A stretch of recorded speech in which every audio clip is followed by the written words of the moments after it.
जाएंगे तो गांव में देखा होगा, जब भी कभी हमारे गांव का कोई लड़का बाहर जाता था और गांव में आके क्या करता था, पहला मोबाइल लिया या ड्रेस ले लिया और 2 शब्द इंग्लिश के सीख लिए और गांव में आके फर्राटेदार बोलता है, लेकिन उसको किसी का मतलब मीनिंग मालूम, अर्थ नहीं मालूम होता है। दूसरे को बोलते हुए सीख लिया, वही आके गांव में रिपीट करने लगा। तो उसको कौन से 3 शब्द याद हो गए? यस, नो और थैंक यू। तो सभी को मालूम है यस का मतलब क्या है?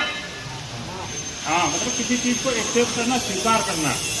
और नो का मतलब नहीं, मतलब उस चीज को बिना या मना करना कि चीज नहीं है।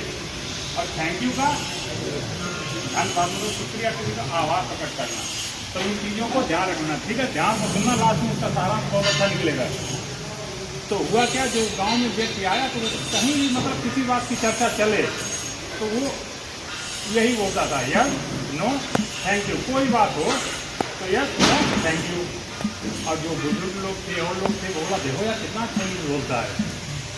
अब सोचे नहीं है कि अगर किसी तरह का अच्छा काम करता है तो हमारा काम फलना कलर का एजुकेटेड हो गया है, यूनिवर्सिटी में पढ़ता है, तो उसके अपने उस चीज़ को रोलिंग माइंड कर दिया कि इंग्लिश मेरे को भी सीखनी है। इसमें जाता क्या, साला 3 ही तो शब्द है, यस, नो, थैंक यू। वो भी इतना याद कर लिया, होता क्या तो क्या गया, उसका घर वाले बोलने लगे कि तुम ये जॉब करने के लिए जाओ।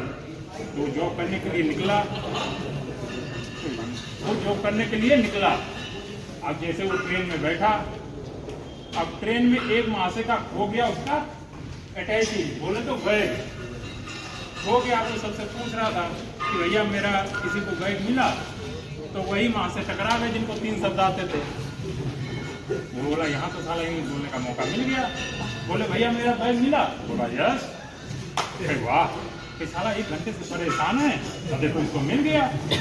तो बोला ऐसा करिए दे दीजिए। तो दूसरा शब्द बोल दिया, नो।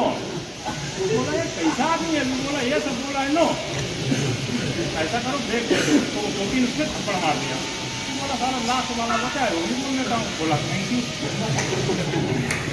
बोला थैंक यू। अब तो वही चीज बाबू यहाँ पर भी है, ये आए हो तो किसी का कॉपी मत करो।